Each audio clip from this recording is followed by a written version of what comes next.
Bro's into little kids. Like, he loves kids so much. He's always inviting them to his house. He's giving them candy. Ooh, like, he's always hanging out with kids. A place to escape to. Hey pals! Welcome to another episode of the Plot Pals podcast. Welcome to a sugar-filled, exciting, fascinating, fantastic, wonderful, imaginative. Exactly. If you have diabetes, do not watch this episode because it's about to get sugar high. Yeah, you gotta watch yourself around candy. Like, you have to have limits. Everyone in this film was a little addicted, I have to say. Oh, yes, exactly. The whole time I was like, I identify with every character there. Like, I can relate to that. That's so good. Like, I know. They were singing about having sweet tooth and all that. And I was like, oh, that's me. That's my song. I'm going to sing it every day. I know. While eating candy. Like, these guys, well, I'm glad they showed, like, if you eat too much candy, you will get fat. Like, the story is not about eating too much candy. Like, you shouldn't. Even though this guy's selling chocolate, he's always saying, come buy my chocolate. Like, really, his life is all about giving love. So keep that in mind. Okay, so we watched Willy Wonka. Wait, it's called Wonka. Just, God damn it. This guy is just in my head. Willy Wonka. I want to talk about him. I know. We watched Wonka in the theater, and to prepare, we watched two other adaptations. Yes. Willy Wonka and the Chocolate Factory. And Charlie and the Chocolate Factory. And also Roald Dahl's iconic Charlie and the Chocolate Factory book. Ooh, yes, exactly. So it's just like all in my head. I'm ready to talk about it all, dissect what is similar, what's different, what's good, what's bad about each, and come to Wonka and talk about how amazing it is and how moving of an experience. We watched it in the theater yesterday, and it was so amazing that as soon as we left and we're like jumping around and talking about how excited we are, we went and bought another ticket and came to watch it again. Exactly. Guilty here. Oh, so, wow.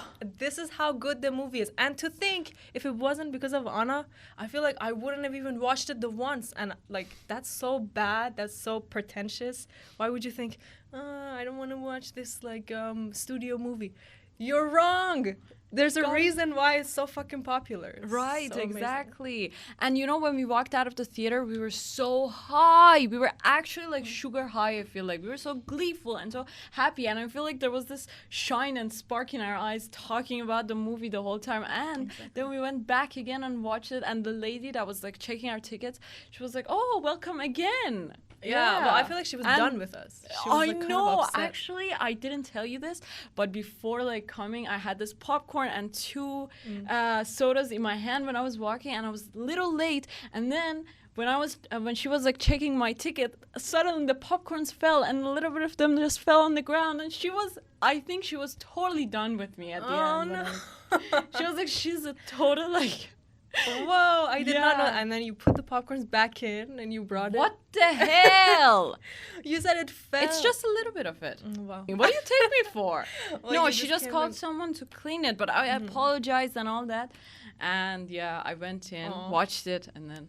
That's the thing, like, you're running late, you're kind of stressed, you have 2 drinks in hand. Oh, I'm never stressed about these things. It's just that I had so many stuff in my hand. Yeah, I would never stress myself for that. I don't know if that's sarcastic or not, but like, I guess we'll never know. I guess. I just missed the first part of it at first. You missed the first song. Yeah, you said it's so good, but I watched it the second time and it wasn't that great. Okay. Like the other songs, there were so many great songs in it and so many, like it's a musical. You gotta go with that expectation. Every few minutes, just like Bollywood, they start to sing and out of nowhere. But it's good songs. It's amazing. You know, you feel so happy. And I found myself like dancing and vibing to the songs the whole time. Like the thing is, I like the first song because it sets your expectation for the movie. So I was sitting there alone first because this lady was dropping popcorn outside. And the song starts playing, and it's just about Willy Wonka, what he wants and where he's coming from. It's like, I'm coming from the sea. I want to get to the city. My dreams are there. I want to like own a chocolate factory, whatever. He's singing about that, and he's talking about all the things that he doesn't have. Like his shoes are all wet and, I don't know, rusty. And he has 10 sovereigns, but now, he has 7 sovereigns. And now he has 6. So he's so likable from the first second that I was like, okay, I think I know this is going to be good. I'm in good hands. Okay. they immediately make the character super likable and like kind of scrappy. Like they show him he will do anything to succeed. Right. So you see those. And you're a sucker for that because you Exactly. love characters that strive for a goal and do I anything know, that it takes. yeah. So yeah, Exactly. there it is. And then right after the song, it's like him not having any money. He lost the 10 sovereigns that he had, and he's basically homeless, just sitting there. But he's so positive and hopeful. And then this man comes and kind of introduces him to this landlady, probably, or like business owner, who kind of gets him to sign this contract, which is a scam. He can't read. Oh, poor guy. Yeah. Well, you know, you said something in the theater which was Wonka is too nice and like he doesn't change as a character, and that's like a flaw. And I was really thinking about this because I was like, yeah, this is so fair, such a fair flaw to bring up. Like, wait, such a fair flaw with the movie to bring up. Right. If a character doesn't change, that's like, how could you even call this a good movie? Because that's what movies are all about. But the more I thought about it, I realized Wonka is almost not a person. He's more of an idea. Okay. He as an idea represents childlike wonder, kind of like purity and innocence and drive and imagination. So he represents all these things. It's like he's a ghost. You know, he's not like a person with flaws. He's like a fairy angel. He's a prophet, in my opinion, who comes in with like his really pure goal of like getting back to his mother who passed away. Right. And so even though he doesn't change, like he is a figure of making other people change. Like he comes into these people's lives to make them change. Right. So if we look at him as not a person but like an ideal, then I think that you will get a lot out of this movie. Okay, that's one thing, but why would we make a human an ideal or like a figure like that and worship him just like that when he is definitely a person, a human being? So here's the thing.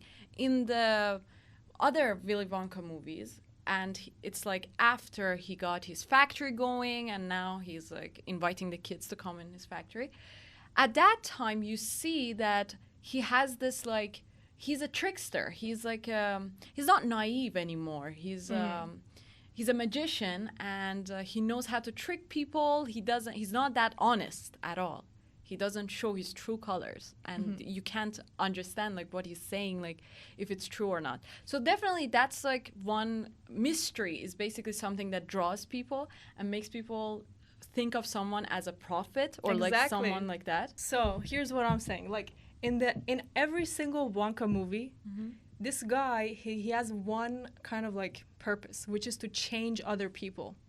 That's why I'm thinking we can't look at him as a regular character whose purpose is to like have this flaw and change themselves. His purpose is to change others. And for that reason, I see him as an ideal, Right. and like as a prophet who is there to like make other people see their sins. So for example, in the 1971 and the book and all that, this guy is like taking some kids who are badly Spoiled, behaved, yeah. exactly, spoiled, and like punishing the hell out of them. And this will change their lives, right? So they will go on to not be these things. Right. And he's, especially in the 1971 version, he's like, as you say, like this dishonest, like untrustworthy. And even though he's funny, he could be so angry suddenly, like you don't even know where this is coming from. Like he could turn on you any second. And then he takes them into this boat ride that's like hell itself, Oh yeah, right? did you see that? Wow. It's like these images of death coming up. and he says these things, and even About though hell, he talks everybody's about it. yeah, even though everybody's like saying stop it or like says cries out for help, I he know. doesn't stop at all. So Exactly. That was like a terrifying scene. And in my head, that was the prophet talk. Like, exactly, you guys have messed up, and this is what will happen to you. You Right. will go to hell, and there's no stopping this. And so in the older Wonka movies, he is like the prophet who's lived for long, and he's kind of sick of people's misbehavings. right. And so he does this final act of like changing. Whereas when he's younger, he is still so naive and open to the world, and still starting his own business of sharing chocolate with the world. So he's like so kind-hearted. And so that's why I think like him as a character, he stays really good throughout the movie, but that's not a problem. But at what point do you think they should show the shift from him to that kind of person when he's determined, as you say, to become a prophet and make people kind of like admit their sins or like kind of, I don't know, change basically? Because in the movie that we watched in Wonka, he clearly to the end, yeah, maybe like he changed people that were already good, but he didn't like actually make a change, like actually like teach people something like that. Well, here's what I think. So it seems like this Wonka is very connected to the 1971 version. Yes, very much. Right? The most Oompa of the Loompas, the songs. Everything is so similar to that. They took most of the ideas from there. You know, everything from flying, the candies that make you fly. Exactly. To the imagery, to everything, like exactly Oompa Loompas and all that. The orange man with green hair. Yeah, their costumes, everything. So totally similar. With that regard, so now you're wondering, like, how come they didn't show the change from this, like, kind, innocent boy to the guy who's, like, a little bit crazy, over the top, angry?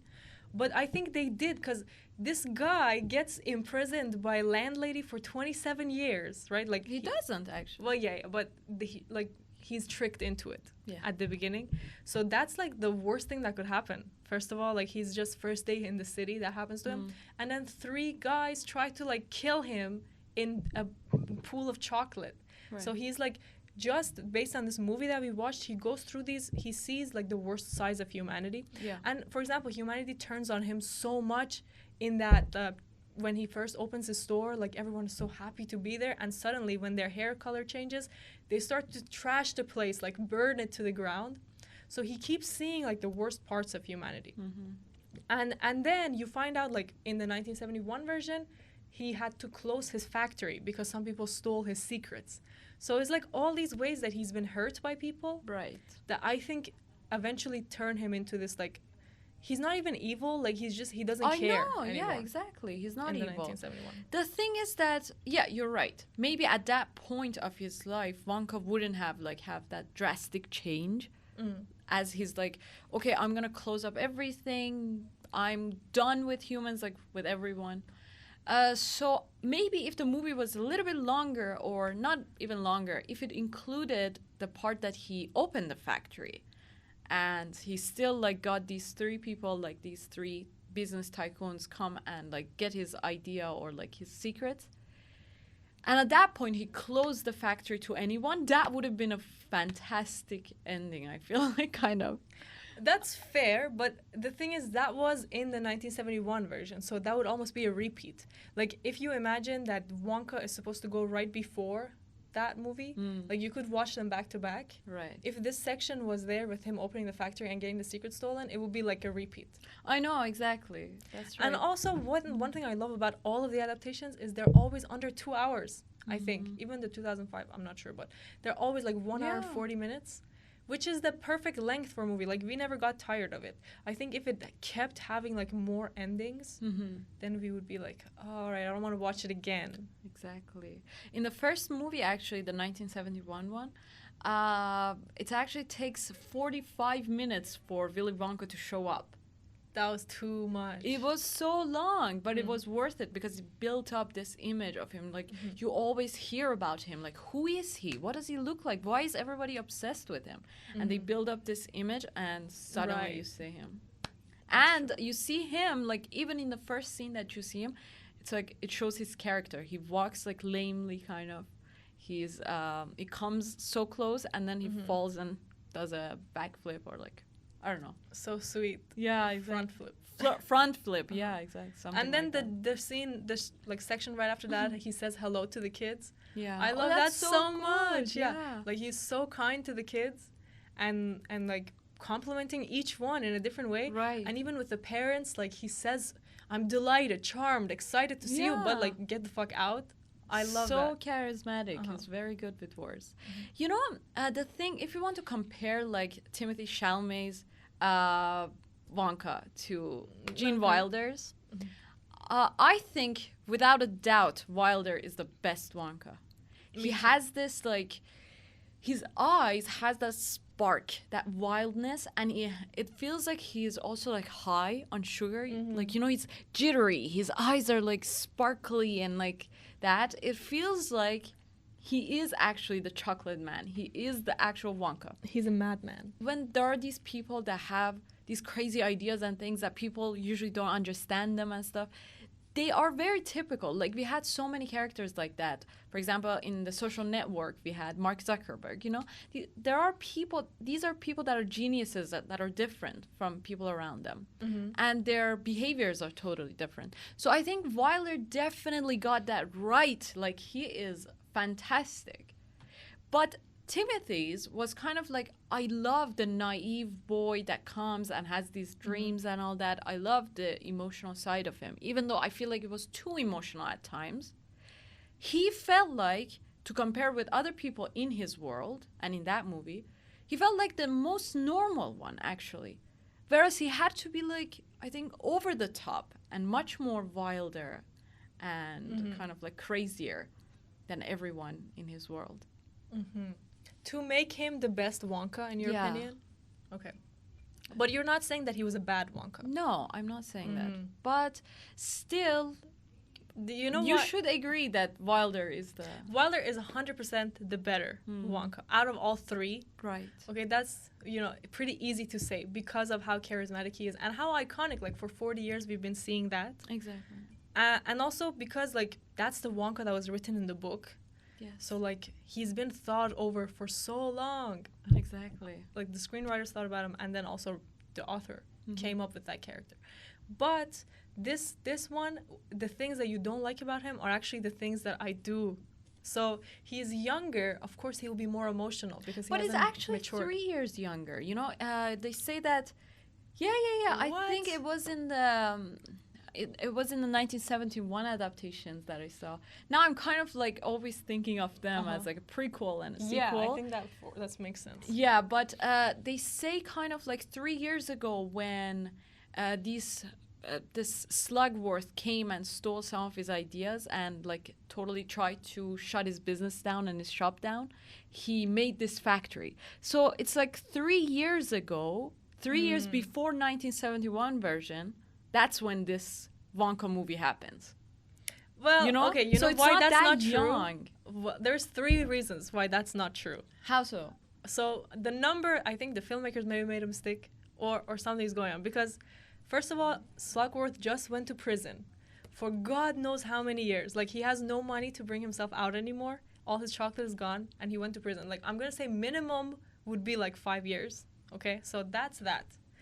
Part 2 is that he's trying to give his factory away in the 1971 movie. He's saying, I'm not going to be alive forever. I'm getting older. Right. And so he's trying to give it away. So there's no way he's like a 30-year-old, 40-year-old, 50-year-old. How old is he? Like, he has to be fucking old, like 60, 70, where he's saying, I'm going to retire, basically. But he doesn't look old because that's his character. You don't have to be that old to have like a successor and kind of like, especially if you want a child as a successor, you want to build them up. And that's what he said in the 1971 version. He's like, I didn't want an adult because I know they're not going to listen to me. I want a child to mold and like tell my ideas and imaginations who can understand me. Okay, so then 50-year-old would be amazing because he could train this guy for 20 years.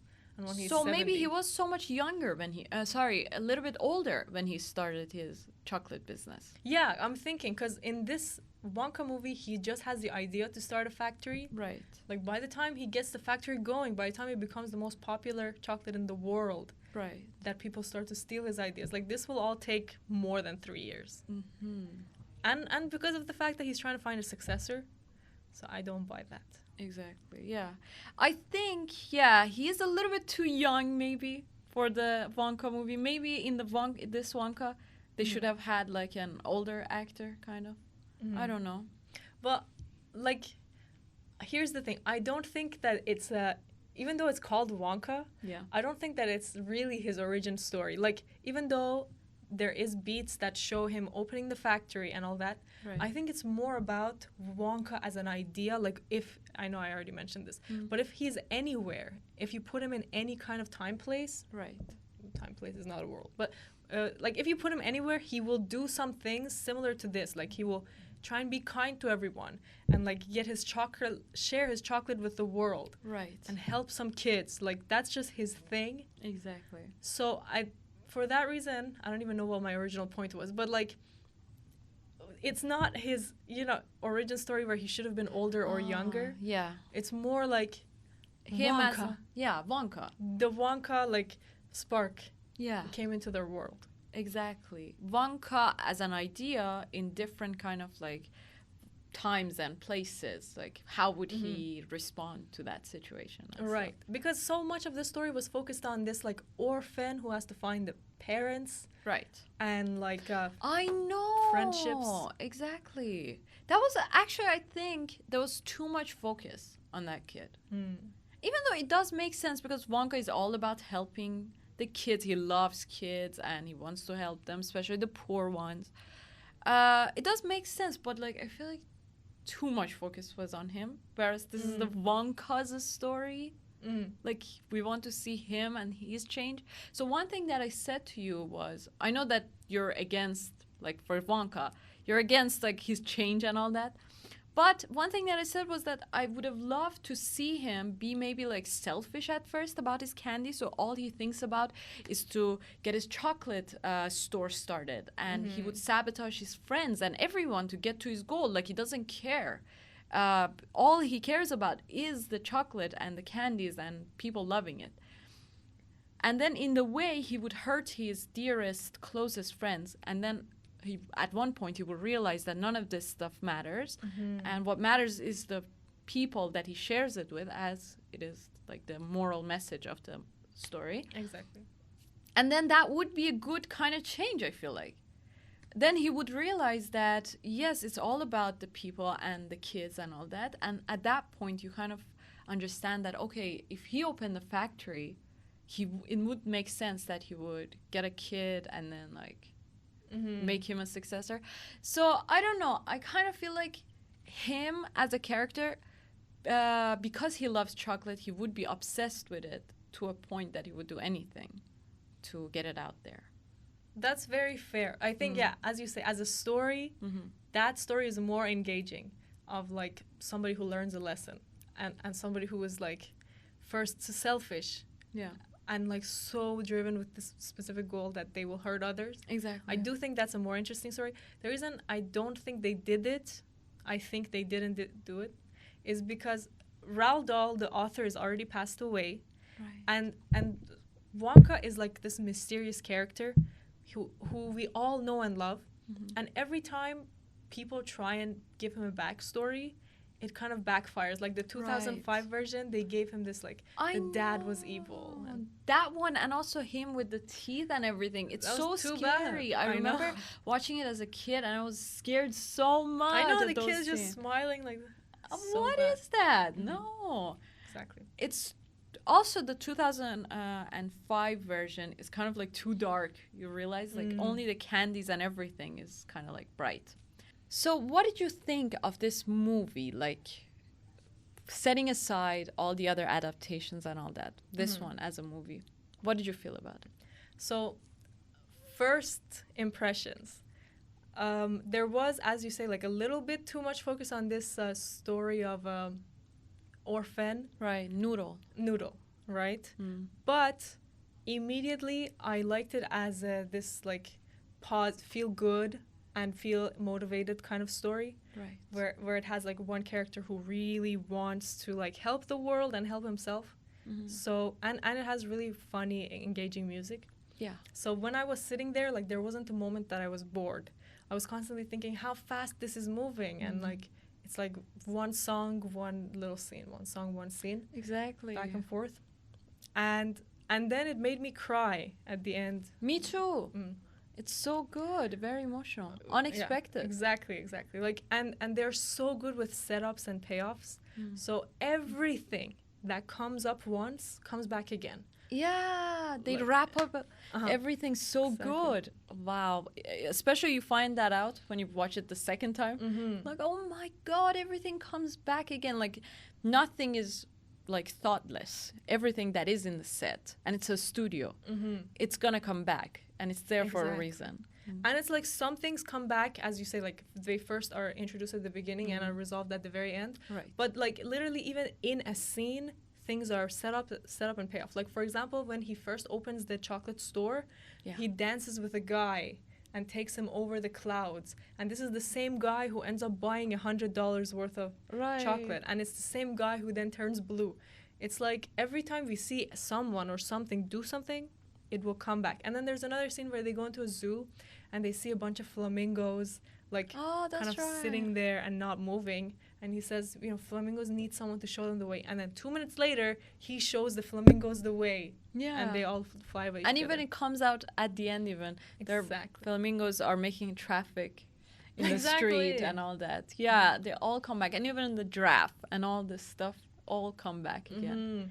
Like a stupid joke at the very beginning is that one? Oh yeah, that one is kind of a silly joke. You're right. But I was gonna say like he's wearing these pants and the dog is like really into it, and he says because they're mailman pants, and you're like, haha, that's funny. Like dogs love following mailmen. But then it comes back like he uses those pants to make the dog run. Oh, you know? Yeah, that was. I was wondering what that is. The thing that they were holding so the dog would run and make this whole like laundry thing going. It was his mailman pants. Okay, got it. So it's like everything comes back. Yeah. And that I thought was really amazing. Like there's 4 rules that Roald Dahl, the author of Charlie and the Chocolate Factory, has. Yeah. That are like these 4 will make any story good. And they are basically it has to be exciting. Okay. Which this movie was exciting to say the least. Like all the time there's something to look at, some cool music. It has to be fast. Yeah. Absolutely, I will say this movie was fast. It flew by like 1 hour and 48 minutes, even when we watched it twice. Right. Like when we first sat down for the second viewing, I was kind of like, oh, what did we get ourselves into? We have to watch everything again. But it flew by. Right, so exactly. exciting. So fast. That's right. And the third thing is it has to have a good plot, which I really think, like, considering they had no, like, what's it called? Thing to go after, no book. Yeah. They managed to make it really meaningful and emotional, well written. So, yeah, it has to be exciting, fast, good plot, and most of all, funny. Yeah. These are his Roald Dahl's 4 rules. And this movie, like, they really tried to make it funny. I mean, every single second, there's, like, some kind of joke. Either it's a visual joke or an audio joke. Exactly. And it really does justice to the original Willy Wonka movie because it follows exactly that kind of setup. Even the factory looks the same. I was actually so shocked when I saw the 1971 again, and I saw the factory is exactly the same as the Wonka one. But the Wonka is just, you know, the CGI or whatever they use, the effects and everything is so beautiful and so visually great. You've never seen something like this, you know? Like every dollar that they spent is on the screen. You can see it.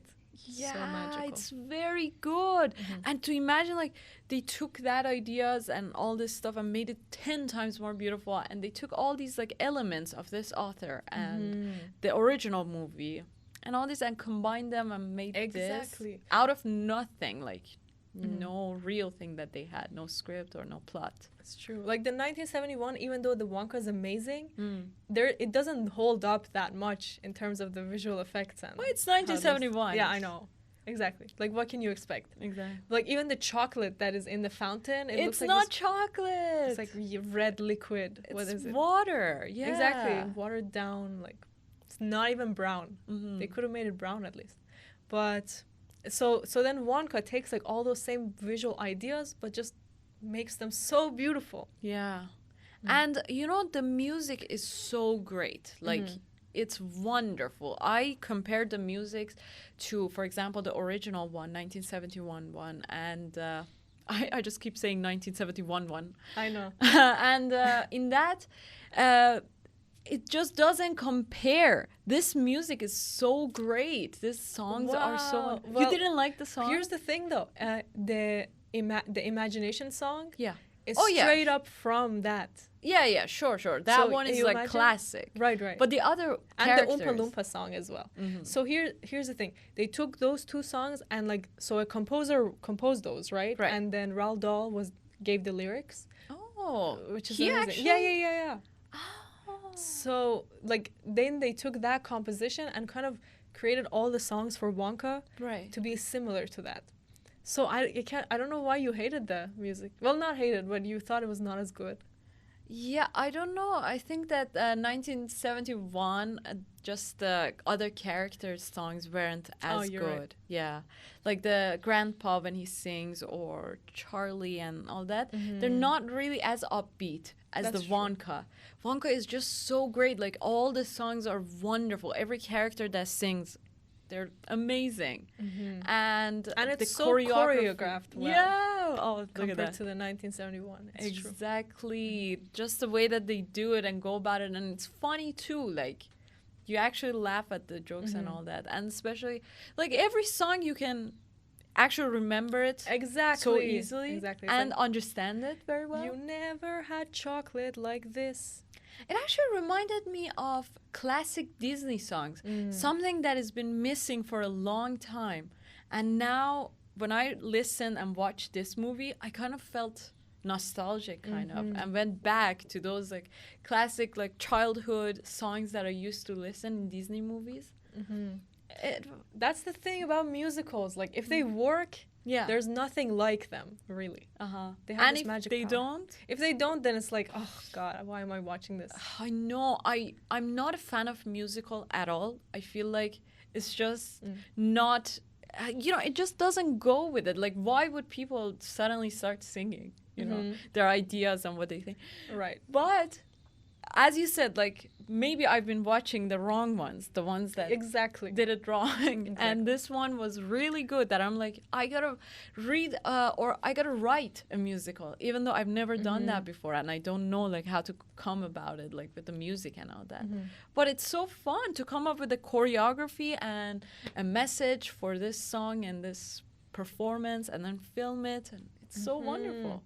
Like, I'm thinking of La La Land, for example, or Hamilton, or like, exactly. of course, all these like Wicked, and all. They're all so good, and they utilize music. Like, you can never get enough music. You could listen to one song a million times. Yeah. So once they get the songs to work and they have a story that works, these films become like a billion times better than any regular film. That's right. I wonder how many awards this is gonna get, Wonka. If like La La Land got that many views. That's true. I wonder. Well, La La Land was more like Adult and- relatable, I feel like, for adults. Yeah. Sure. Surely. But like there's so many things like the design and studio and all that, definitely they could get an award. It's just Yeah, it not looks fascinating. Like, what there? I can't even name like one that really stands out. There's like, well, two that really do stand out. yeah. There's What? one where he's at the store he's gonna buy, and there's nothing there. You know, it's just an empty store, and he starts to imagine how it will be Right. and dance about, and the song is swelling, and he's like dancing. Suddenly, we come back to the real world. He's dancing with no one, Yeah. and then we go back to Purple Land. Like, these is really, how hard is it to make that so difficult? Like, the camera's doing his thing, the lights are doing their thing, dancing, music.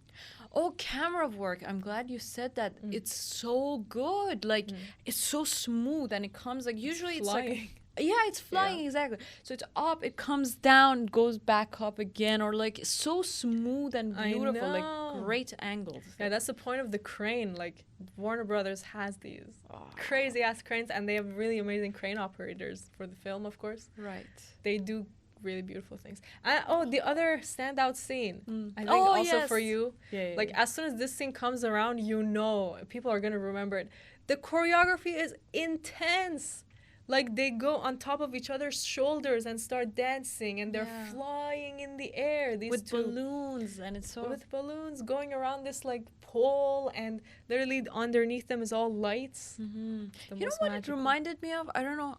I think you haven't watched this animation, Monster in Paris. Something No, like I that. haven't. Yeah. I kind of hope this is the name think so. actually. So they have this kind of thing of the monster dancing with the girl, you know, on the bridge and all that. And then there is this thing. What is it? Like a laboratory or something like that, where it's completely like made of glass, like on top of it. So it resembled where they were dancing on. And the dancing also resembled the choreography that they had. I don't know. It's just so beautiful and rememberable at that scene. And then this one as well. You know, when I was watching that, I told you too, I kind of hoped at that scene that wasn't a child and that was like a romance. It was so beautiful. Like, imagine, that would have been so good. I mean, even the way that they were like dancing or talking to each other, everything was like, you said it even, it feels something is off. Like, it shouldn't have been a child. They were looking at each other kind of differently. Like, oh, God. Well, there's one thing I'll say. Yeah. So Willy Wonka is like, he's super mysterious and we don't know much about him. Right. Like, even in the book, we don't really know. But if there's one thing we know for sure, it's that bro's into little kids. Like, he loves kids so much. He's always inviting them to his house. He's giving them candy. Ooh. Like, he's always hanging out with kids. Like, not to meet. That's right. Willy Wonka. You're even always warned by your parents, never get candy from strangers. Exactly. And, like, he is the actual like symbol of this like strangers that give out candy. I know, it's true. Yeah, and like, he's trying to give his factory to this kid. Like, he's just doing too many things with children. Yeah, orphan kids, and like, he doesn't like the spoiled ones that have like supportive parents. Oh, true. Just the orphan ones that have nobody. And that's so sad. So maybe we're onto something here. But sure, you're like, so right. Like, that scene, even right before he's dancing and like, you know, all these dances that are usually reserved for men and women who are like in love. Exactly. And he's like making these eyes and he's basically like seducing, it feels like. I know. But it's a kid. He is also like a kid at this point. He doesn't know. But I sort of like wish this was kind of like a romance, but then he would get heartbroken, and that's when his like cynicism and all that comes from, or where he doesn't open up as easily to others. Well, that again, I think, is where he's an idea comes in more. And it actually becomes so clear when he takes off his coat and hat in the giraffe room. Right. Like, he's just a boy, and his coat and hat, which represent Wonka, are literally standing up there like a person. Oh, yeah. That's right. If you remember that scene, it's like, it looks like Wonka standing there. Wonka as a personality standing there. And this is just a boy, almost like he's been possessed with Wonka, you know? And like, me and you could be Wonka if we wanted to. Like, what is he all about? He's just about super positivity, innovativeness, that sort of thing. Childlike wonder. Magician, kind of like tricks. Yeah. Trickery, exactly. Like, just ultimate trickster, as you say. Yeah. But a kind, like, eventually a kind person too. So it was like, it's not so much about romance between this guy and any woman. Yeah, exactly. Right? It's more about like, this boy who has been entrusted with the role of Wonka is gonna bring happiness into this kid's life. And they will dance, and you could think that it's romantic. Sure, you could have romance in your head with Wonka if you wanted to. Exactly. I think it's just my ideas, like, projecting. Oh, for sure. I thought the same thing. You know, the thing is, as you say, like, he is like a prophet and idea. And what we like to do with prophets and ideas, it's that we like to like imagine them larger than life, and we like to think that they are this like light and all that, and we are just under their shadow, something like this. And one thing is that prophets have all in common is charisma, and this guy obviously has that. And you get attracted to charisma, of course. So you like to imagine all the wild things with that. So I probably wouldn't have even liked if there was a romance in it. Right. Like, as a writer, That's or true. like for a plot or something, I wouldn't have liked it. But as like a girl, I'm all for that, because here's this charismatic man, and I would love to like fantasize. Exactly. And I think that's why the filmmakers put it in, that he like grabs his coat and like brings his hand out and does all these things that are like supposed to be, I don't know what they're supposed to be, but they make you feel things. So I think it's there for the female audience. Okay. Wow. Like, to have this little moment with Wonka. Target reached, you know. Yeah, for real. That's right. And but handsome guy, really good scene, 2 standout scenes. And even like all the evil guys were so funny. I know, they were so So good. good. It wouldn't have been the same without them. So cool. So one of them is like too literal, you know, he has to explain everything. It's so funny. He's like innocent in his own way, even though he looks like Hitler. I He's know, still- he does look like Hitler. Ah. I don't know why they decided on that, but then Weird. like the main evil guy even. So you would think he would just be Slugworth. like he's abandoned an orphan and like left the mom and like he's just the ultimate bad guy, but he's always doing this over the top performance and I his know. eyes are going big And I love it. eyebrows. yeah, I love it because it's like one thing I really hate in especially children's movies is they make these really evil people that you're like I you know, I hate know. and are afraid of. That's not what it should be. Like everyone has some good in them. Everyone is doing things for a reason. Yeah. Like this Slugworth wants to basically he wants there to be no chocopocalypse, as he said. Chocopocalypse. So like it makes sense that he eats the chocolate and he's like, oh my god. Like he loves it, even though he says Did it's you bad. see like their acting is amazing? So every time they eat the chocolate, their eyes actually like show that you wonder kind of like what does that taste like? I'm sure this is like the best chocolate in the world based on just their reaction. Like, it's so Exactly, convincing, exactly. you know? Their eyes just go, it's so wild. I know. That's why Very I'm good thinking acting. the chocolates will sell so much. Like all Disney, or it's not Disney, Warner Brothers has to do is like make that chocolate. And with like a W or something, Yes, or like a golden I will one. buy it. Like you want to know what does it taste like. Yeah, you're right. Like the actual pistachio-like chocolates, for example, and all this like signature Giraffe one. chocolate. The giraffe one, Yeah, yeah. uh-huh. Definitely. Like I would love to try them. So good. And then what was the other villain character? This guy that every time pukes as someone says like poor people. Amazing. He hates the peasants and poor people. That was so cool, so funny. And it's like I love that they took all these different elements from the movies, like the 2005 one where when Wonka hears dad, he starts to puke. Really? Of a parent. He's like, I forgot. So I feel like they took that tiny element and like made it so funny with this. Right. And then everything about these guys, like the way they stand all together is funny. Like when you just cut to them. Or when they're opening the valve to kill Wonka, Oh yeah, it's so good. they do it all together. It's like a choreography for every know. scene. Yeah. Dun dun dun. This whole Wonka thing is just a dark side, like a dark thing that he took from his life, this author, and turned it just like with symbols and all that, turned it child friendly or kid friendly, you know? But the ideas are so much darker and it's much more like for adults to understand. Exactly. Like it's about basically how you get paid for your sins. Yeah. Is you will get the worst life. Like you will explode, be thrown into garbage, probably die. Yeah. And like people say it's similar to Dante's Inferno, like the structure where you keep going into layers of hell and for your sins you pay for it. So you're right, like it's the darkest story, but then it's in a chocolate factory. And it's You know, I kids. was just thinking about that. Like, is it an art for like a writer? Is it better to take these ideas and messages that he has or she has and kind of like project it and give it to people, show it to people as what they are exactly, like just give the lessons with these realistic characters? Or is it better and more artistic to take that idea and that lesson and use symbols and use like things that everyone, like simple language that everyone can understand, and these like flowery things and these dark things, and just take them together and combine them and give the lesson in a way that you wouldn't even understand it's a lesson given to you.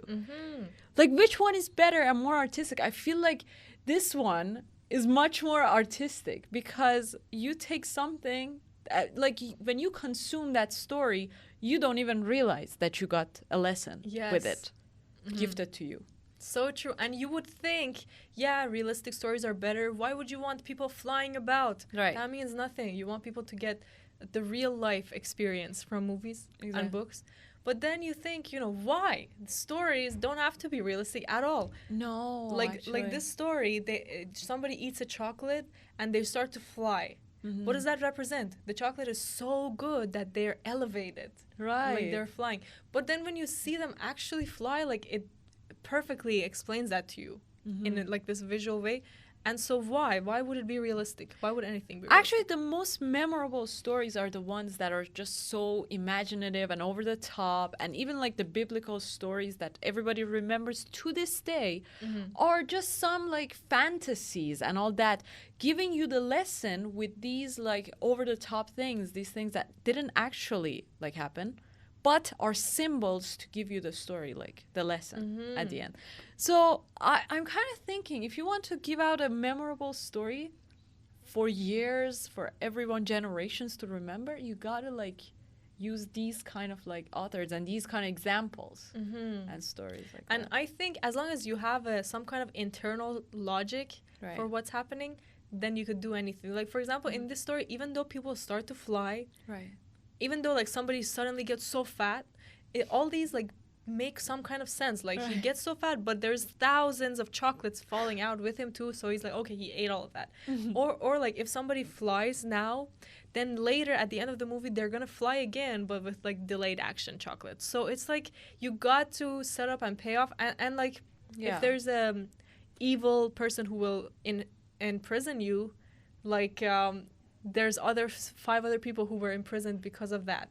And one of them was imprisoned because they were just fired from a job and they had no money. They had to go here. Like, in the story, there's so many pieces of logic that make it feel realistic, even though it's like it has nothing to do with reality. That's right, logic. Stories can have their own sense of logic, you know, their own sets of rules that in that world of the story, these things would make sense.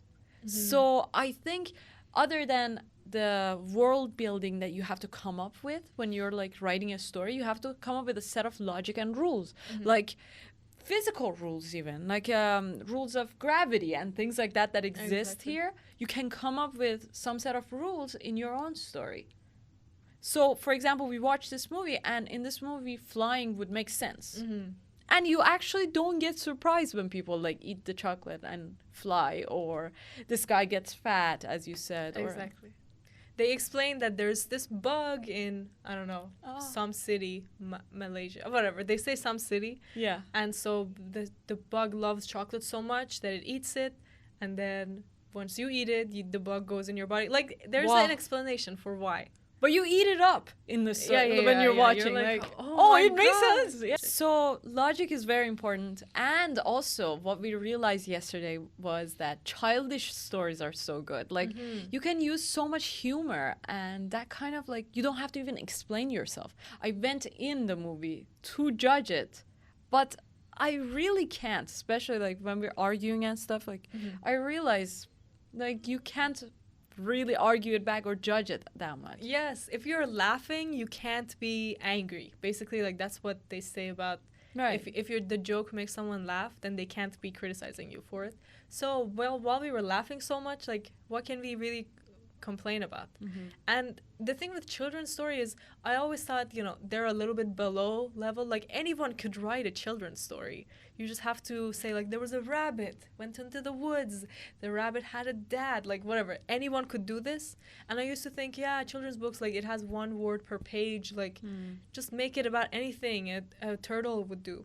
Yeah. But it's not that at all. Like children's stories are just as developed and like just as meaningful as adult stories. They're just more imaginative. If not more than that, because like you actually take your imagination and you make this stuff, whereas if it's like an adult book or movie, you just take reality. Everything is given to you. The characters are given to you. You know people like that. Exactly. You know stories. You can take any stories that actually happen. So what are you actually doing or adding to the whole story? Whereas if you're writing a children's book, you gotta like make it so attractive to them, because children, what would they get attracted to? Like you gotta make it visual, and it's imaginative, and it's so creative. So it's like the ultimate form of creation, I feel like. I know. Is the children's kind of sector. Yes, exactly. Like it reminds me of Elf, where the guy is a children's author, I don't know, businessman. Right. And then he like gets this man to come in and help him write. Yeah. And then they're like, oh, we have a great idea. How about a tomato in a farmland? And he's like, no, tomatoes are too vulnerable. And like, everyone's trying to push this farm thing. That's so good. And like, you think that's so fucking stupid. Like, why were they trying to write a story about a tomato? But like, the author is like kind of at least bringing up some good points. Like, if you were gonna write a story about any fruit, don't do tomato, because like it's they could so be squished. vulnerable. You're so right. Actually, when I was watching that, I was like, that makes sense. I never like cared about that or like thought about it. Yeah, But- and then the guy chooses a peach. And like, you that's would even think, more vulnerable. well, peaches are at least a little harder if they're not like super Ripe, ripe. yeah. But like, when I was watching that, I was like, what are they even talking about? Who cares if it's this or that?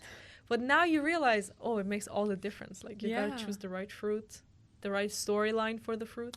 I remember this particular story. It's from a very like famous Persian writer, and it's like a children's book about this black fish that goes to this journey. And actually, oh yeah, do you remember that one? that Mahi wants to siyah go to a kuchulu. bigger sea.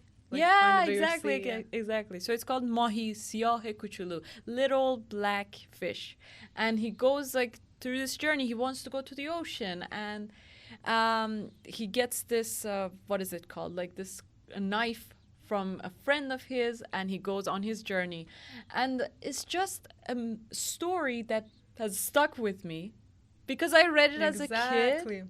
And so metaphorical, that one. It's about Yeah. going to the bigger city and Exactly. growing up And the thing is political. that, right. And it's very, so he's very naive at first. So it's such a good story for kids. He's naive, but then as he goes along, he encounters people that try to trick him or kind of like make him not follow his dreams or try to get something from him. And he learns these lessons and it kind of like sticks with you. At the end, he actually kills one of his like enemies and stuff. So right. even though you feel like it's violent, but it actually shows that this naive person, you shouldn't be naive in the world as you're going along. And in this story of the fish, like, it's about leaving your country even. Like, what does that mean? Why would you want to go Right. and grow somewhere else? All these kind of topics explored. In They this kind of story. affect your life at the end. Like unconsciously, you don't think about it, but why do I remember this particular story whereas like all these other stories that I read? Exactly. It's just the children's book make all the difference. You actually have so much influence. Just as like Willy Wonka said in the 1971 movie, when he says that I chose a child because I know that I can't do this with an adult. They wouldn't listen to me and they wouldn't take my ideas. I want an imaginative child that can like understand me and mold his like thoughts. Like, it makes me think, if I had a kid, I would make them read these books and like watch Wonka 100%, because it has so many good lessons. Like, I know. for a child learns so much from the art that they consume. Like, they could learn that the greedy don't have to beat the needy. They could learn kindness. Yeah. Like, they could learn not to be petty about like their money, give it to people who are in need. Right. And all of that just from this like one movie.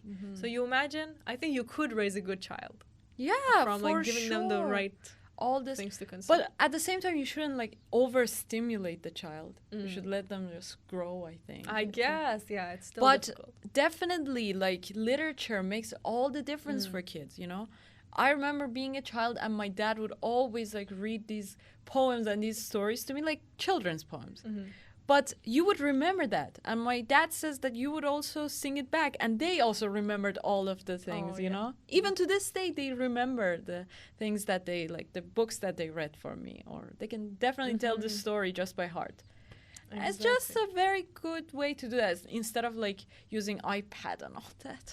Stories really stay with you. There was a story called The Last Leaf that I would ask my dad to tell me every night.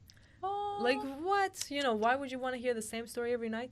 But it really stuck with me that, like, So I guess, beautiful. even though I knew exactly what was going to happen, I wanted to hear it again.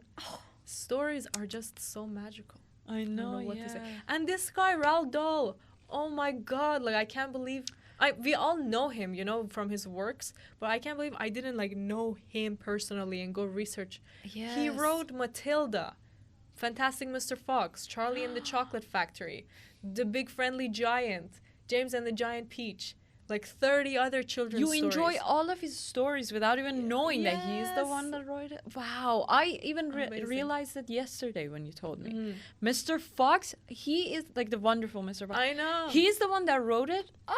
Like, how could one person write all the classics, really? Right. And there's like four other of his short stories that were Yeah. just made into films on Netflix by this famous director, Wes Anderson. Oh my god. Yeah, I know. And so they're like 40 minutes, 30 minutes, whatever, really long Yeah. adaptations.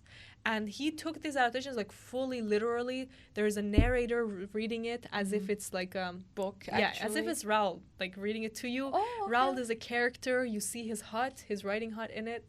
So it's wonderful. Like finally, I think, I mean, his books apparently have sold 300 million copies Ooh, around the world. okay. So he has gotten his recognition. But like, I just feel, at least now I know him too. Feel amazing about that. I know, yeah, That's that's so very cool. good. And you said something about Matilda and the resemblance between her character and like Matilda is a woman, right? Exactly. Matilda is this 6-year-old who's a genius. 6-year-old. 6 or like 9-year-old, something very young. Oh, okay. And she's in this school where the headmistress is really evil. Oh, okay. And so like she tries to beat the headmistress with her smartness. Right. And so there's like a bunch of stories that Roald wrote that I feel like found their way to making Wonka. So one is that, where there's the evil woman and the smart child. right. There's one story called A Girl Without a Name, which is like surprisingly similar to the story of Noodle, this girl without a name who like is into books and meets a man. So they took that short story. There's one called The Black Mamba or something, the African story, something like that, related to like poisoning an animal, grabbing milk from this animal. Like all The this, giraffe. Exactly. Like multiple of the short stories that Raoul wrote, he wrote many. Like I was trying to read summaries for these. Yeah. And like some of them, the real book, there was just lists and lists No! of short stories. So there's just so many. But basically, the smart thing they did for Wonka was that they made it, it's like a homage to Raold. I'm Dahl. glad. Yes. That's very good. They took his different stories and tried to weave them together to tell this Wonka story. yeah. And even I really do think like Wonka as the idea is Raold himself, because they have so much in common. Like they're both really creative and innovative and positive in the face of adversity. Yeah. And of course, like he wrote Willy, so I'm sure he put so much of himself into it. That's So right. I really just saw like this Willy Wonka in the movie as like the force of positivity, which is Raold with writing his books for us to read. And Raold, imagine he wrote the song that's like, "Come with me to my world of imagination. The we'll most be together." beautiful song ever. I Uh-huh. love that song. I even before like getting to know like about Willy Wonka and all that, Oh, I used to listen to this song all the time. Every time you want to be creative, you got to listen to that, or you want to get Exactly. into that childlike wonder. Mm-hmm. Oh my goodness! It kind of reminds me, if there is gonna be another adaptation of Charlie and the Chocolate Factory and all that. Is there? No. If there If, is gonna okay. be, if we're gonna make it, Oh my God, please. I think it should be about the author, just like the man who invented Christmas. Imagine the author who has this traumatic life coming up with this sweet story. We kind of like go through his mind and his life we and need how. one movie like that, 100%. Yeah, that was so fun. Because he is so interesting as a person. He Yeah. had this writing hut. So he had his house, and then like 100 meters away or something, Oh, he's God. planted all these trees, beautiful trees, and he made himself a pathway. Oh God, I And need that. I know. Every morning he would leave the house and be like, "Please don't interrupt me. I'm going to my writing hut," and walk here. And in the hut, which is like around the size of this room that we have, Yeah. he would have his desk, his pencils, all his like stuff that inspire him, artifacts on the walls, and he would be there for like 8 hours a day writing. I need this. Yes. Oh, I God. know. And he would sit in. So he used to be a fighter pilot in the war. Oh, wow. And so like one time he was injured really badly, and like he could barely walk or even sit, but he made himself this comfortable chair in his writing hut that had blankets, and then he would put some table like right on him so that he couldn't even get up and out. And it looked like he was in a fighter plane, basically, the way that his setup was. Yeah. And so the table would be here tight on him, and he would have to sit here and write in with hand. Oh, he did that? Oh, Okay. yeah, all day. And so it was like he was recreating his fighter experience later when he couldn't fly anymore. Well, pilots are so disciplined. Yes. So that kind of discipline that he learned probably really helped him. Like, imagine sitting there for 8 hours. I don't know how true that is. Like, yeah, I don't know if it's exactly 8 hours, but every day he would write. Yeah, and if you have like such a place and you wrote this many stories and short stories, as you say. Yeah, and on the side he was also an inventor. So just like Willy Wonka, like he literally invented this medical thing that saved the lives of hundreds of thousands of children, something like that. Really? So he had like, of course, many smart friends. He co-invented this thing because both of his children fell sick. One of his He had children? Yeah, he had more than 3. Okay, and one daughter that he had passed away. Oh no. So his life has been just like the most painful. I can't even imagine. Like, my cat passed away and it was the most depressing time of my life for a year. Like, I was crying every night, and that was my cat. Yeah. So I can't even imagine birthing a person and they die. And he wrote about that after it happened, and when you read that, it's just the saddest thing, like what the doctor said to him and how he took it. And then his other son was also sick. And for both, he really got involved with the medical side, and he not only like gave out kind of like awareness so other people wouldn't fall into the same sickness, but he also found like friends to invent with this device for like feeding, I think, medicine to kids. Oh my god. How amazing is that? Wow, so inspiring. Yes. Oh, and his wife also had 3 strokes. His first wife. God, it's just so bitter. I don't even want to hear it. Like, I know. My heart hurts now. For Exactly. This guy. Like, for this guy who's the sweetest, like, he's writing these stories. Literally, like, sweet stories. Exactly. But he actually helped his wife a lot. Poor? Well, once his books start to sell. I know, but like before that. Before that, his father passed away as well when he was only 7. So only his mother was raising him. So I'm sure they weren't very rich growing up. I feel like this Wonka movie, as you say, like takes a lot from the writer's life. Just now that you say like the mom raised him. Well, in the Wonka movie also, Wonka is raised by his mom. And all these like similar things. That's so beautiful. Like, I really love, I've seen a bunch of movies, I think, that kind of like take this idea that is so famous, this book, this story that is so famous, and they want to have a different kind of adaptation. So they take all the writer's stories and his life and make this into this fictional kind of like story. And there's so many of them. I don't remember right now, but it's just definitely a common the man who thing. invented Christmas. Yeah, for sure. It's just a common thing that happens a lot.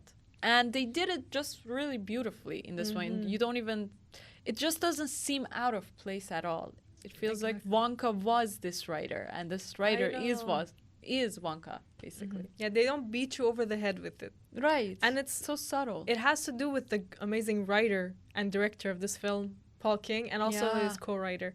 Like, what is this? This is like a reboot kind of thing. Like, even though it's not the exact same story. Yeah. But it's the thing that people are just afraid of going to watch. They're like, oh God, another Wonka movie, please. Something original. And especially because of Timothy, everybody's like, oh my God, this guy didn't even audition for that. He's just a hot new thing. That's why like they picked him, and he doesn't even make sense. Well, I get it. Yeah, that's true.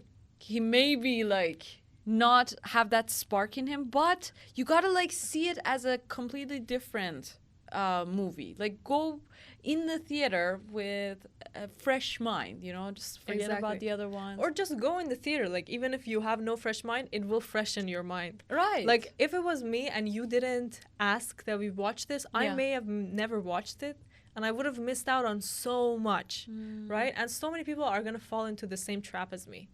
I know. Even we were talking about it the other day, and like all these like film friends and stuff that we had, they were like, they're not gonna watch it. Yeah.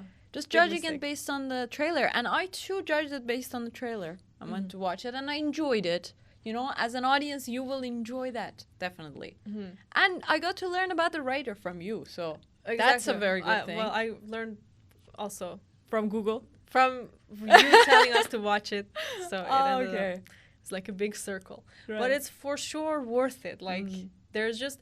The filmmaker you can trust. Like, he made this film series called Paddington. Yes, I saw that. You've watched it? I haven't. Me neither, yeah. But I hear so many good things. Like, I hear Paddington 2, which is the sequel to Paddington, is one of the greatest movies of all time. What? Like, a sequel everyone that is says better this. than that? I know. That's some...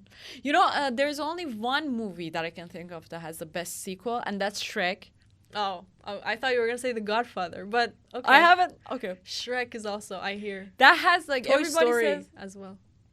Is the second one better than the first one? Maybe. I don't even remember. There's so many Toy Stories I that I know. don't even remember what was the second one. I don't remember Shrek 2. Yeah, Shrek 2, they is- go to the family. Yes, I exactly. remember. That's like the best one. It's so good. Okay. And this one, you say the sequel is also good. Wow. So we gotta watch that. Apparently, this director really knows how to make like magical children's movies that Ooh. are for adults as well. Right. And what about the other movies? I think he recently, like his recent movies are mostly about kids. because- Exactly, his recent movies are. Yeah, the later ones, I think I saw just the posters of them and they were a little bit darker, so I'm not sure. Yeah, but like so many successful films in the past few years. That's nice. So yeah. that just shows like he knows what he's doing. Trust Yeah. him. And this is a Warner Brothers film. So you know they had the means to make it amazing. Like, of course, it could have gone wrong because like studio movies are hit and miss. Like sometimes they just want to back something that they know will make money. But in this case, where they had a good writer, director, really good team, everyone did amazing, and they had the backing of the studio. it Yes, turned the out studio. lovely. Like, Yeah. okay, Warner Brothers Studio, Uh-huh. which has been around since the beginning conception of film. Like, it's like these 4 or 5 brothers, I don't know how many. They came together and built it, and now their studio is fucking huge in Los Angeles. It's like a whole city. The biggest. Yeah, it's a city, exactly. And you've gone there, right? I did go, yeah. They have these studio tours, so I got to go when I was in LA. And they have 29 lots to film at. So a lot is this like 1 kilometer, I don't know, 400-meter huge dome that is totally silent on the inside and no sound gets in. Wow. And it's high ceilings. And basically, you remember the Elf set? Yes. That was like all Winterland? That was built on a dome, a lot, basically. So they have 29 of these. Yeah. Technically, they could film 29 films at the same time. Whoa. So it's like this huge parking lot amount of a space that's Yeah. all closed, right?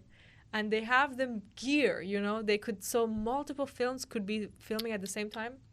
They built so many of the sets inside. Like, by sets, I mean they built houses. Like, imagine the hotel.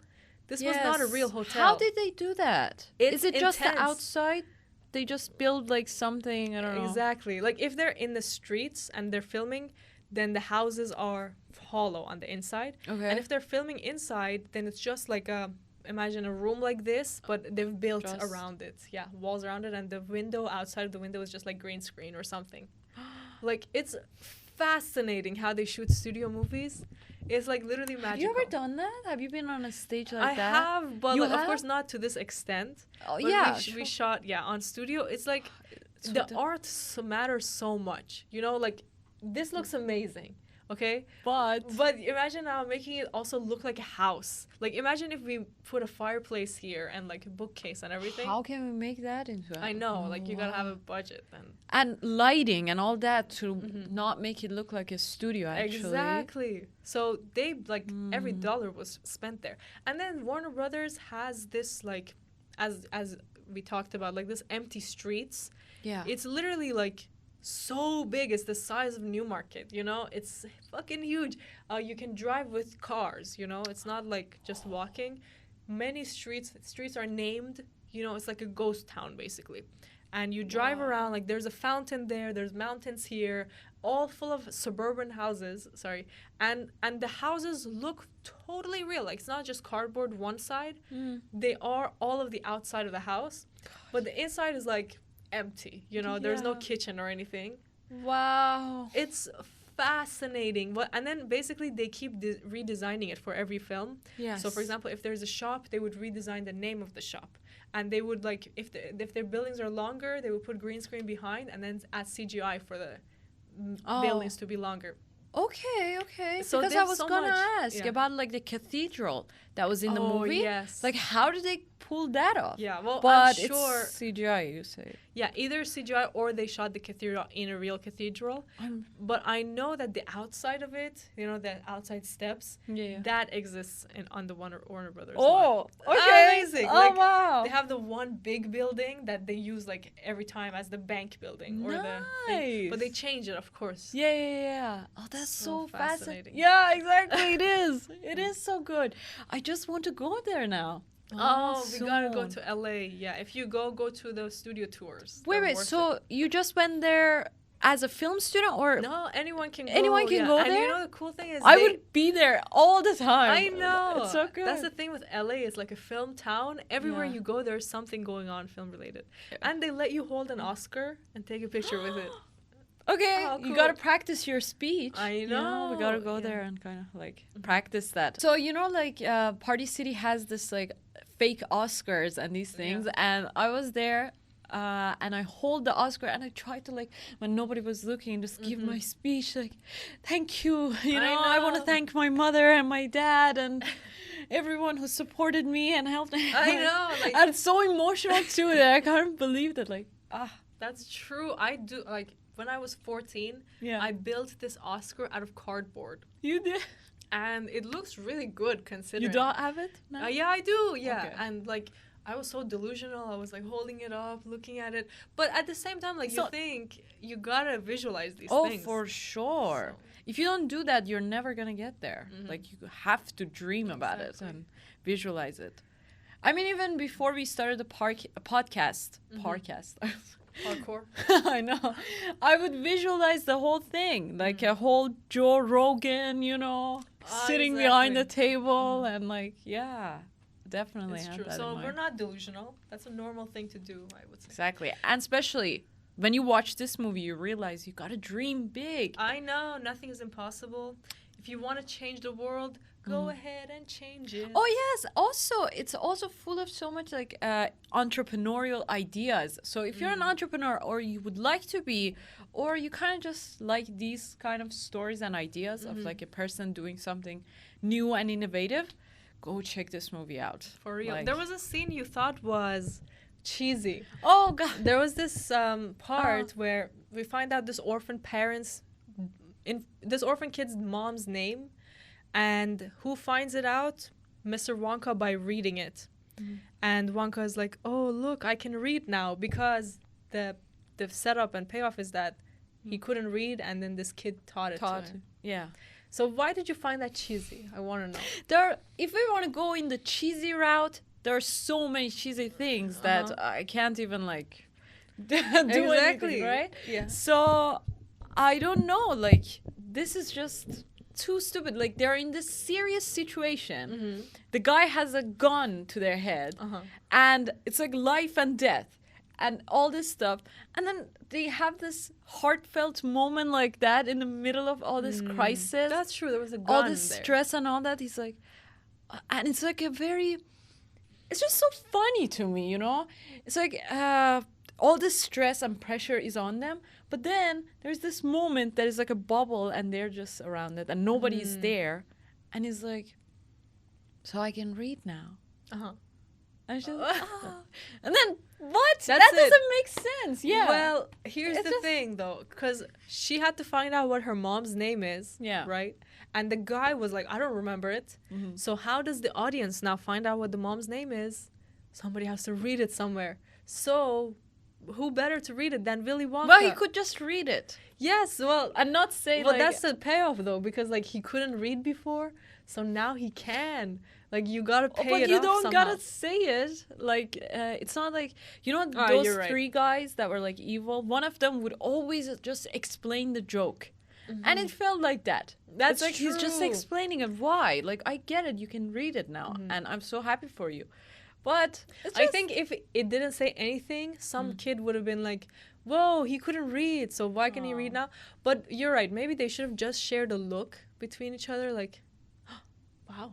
And that's it, instead of saying it. There was another moment where this kid, Noodle, draws, like, in her mind, she draws the house that she wants to be in. Oh, yeah. And then How when did the you house like that? comes out, she draws the house again on top of this house. Yeah. And I hated that part, actually. Like, it was so distracting. Why is the drawing at it? I wonder. know. What was the point? Like, we're not stupid. We can visualize it.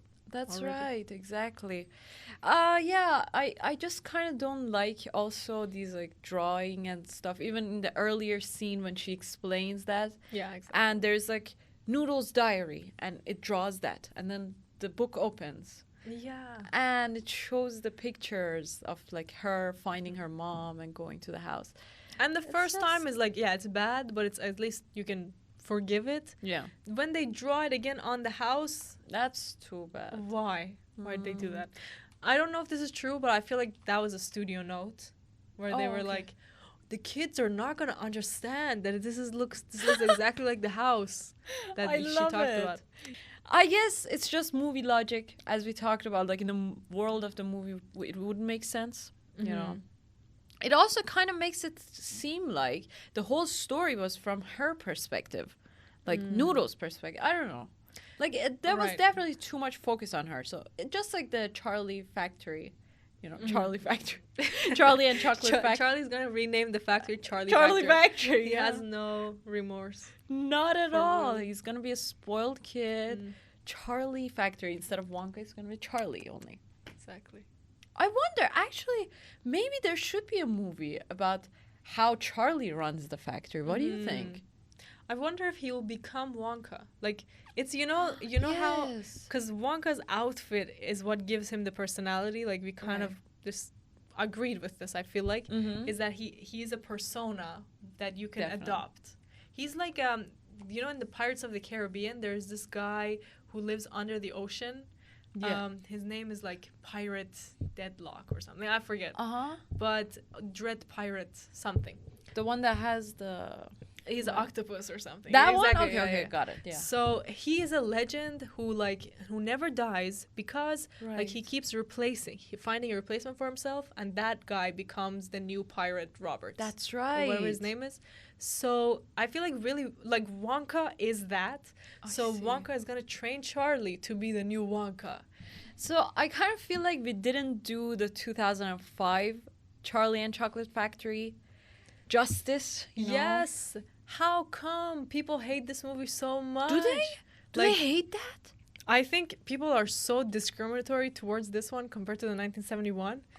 Like there was this girl I talked to, Mm-hmm. and she's a great filmmaker. She's like, she knows these things. Right. So you would think like it would be, her opinion is valid, Uh-huh. and so she was like, oh my god, 2005 is garbage. This new one is garbage. Only the 1971. The new one too?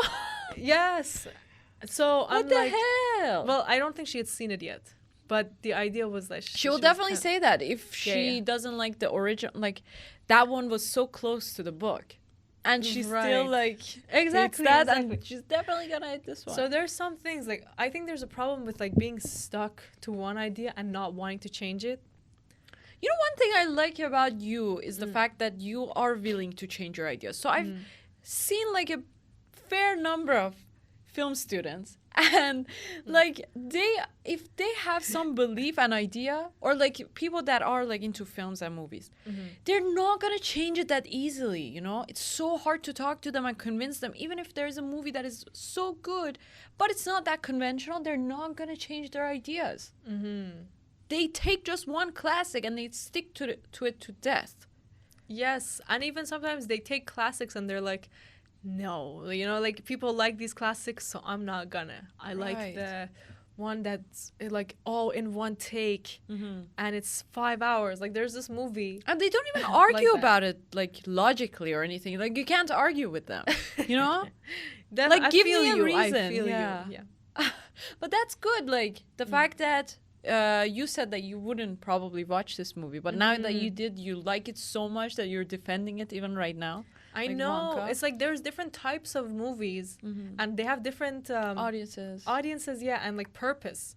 So why wouldn't you like be open to enjoying all kinds? Like I used to be so against rom-coms. I was like, they're the lowest form of art. It's so easy to make a rom-com. Fuck that.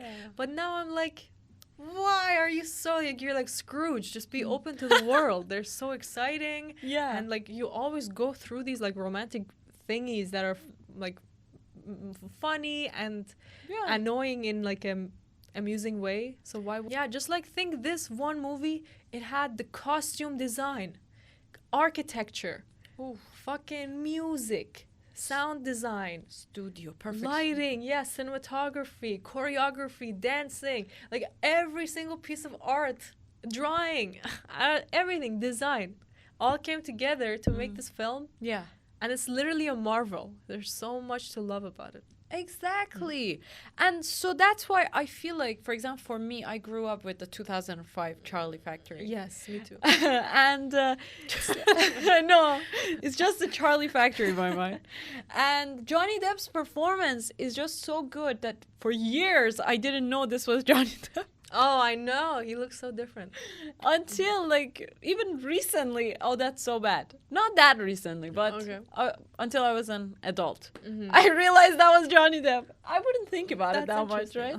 So, it's like, now even I want to straighten my hair, you know. I know. And he has this bob haircut, and I would just put a hat, probably, and those, like, glasses, you know. And...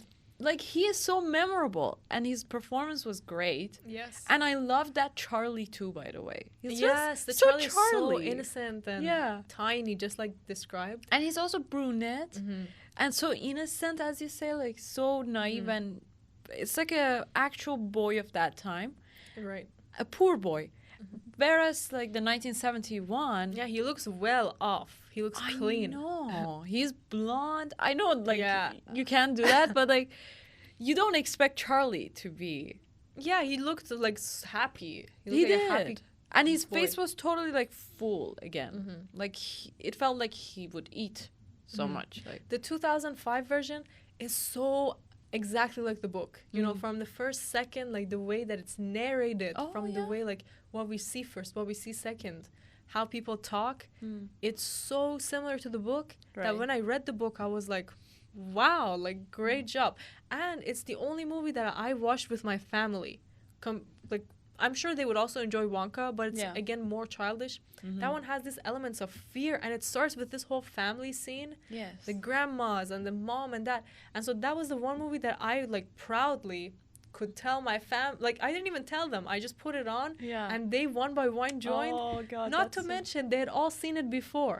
They were like, "Oh, is this the Charlie Factory movie?" and I was like, "It is." And they sat down and watched. Even my aunt, she's like 60 and she doesn't speak English. Yeah. She was into it. She's like, "Oh, is that the grandma?" Like everyone's talking about it. The family all gathering together. That's such a beautiful scene. I can imagine. Like so it's just so well lit. And again, I cried like the opening scene of that. When the mom and dad bring like the one chocolate that they can afford to the kid. Oh yeah. So what is up with people hating on this film? And if you even think about it, like 1971, if they didn't have Gene Wilder as Willy Wonka, it would be fucking trash. Yeah. Like, you can't change my mind about that.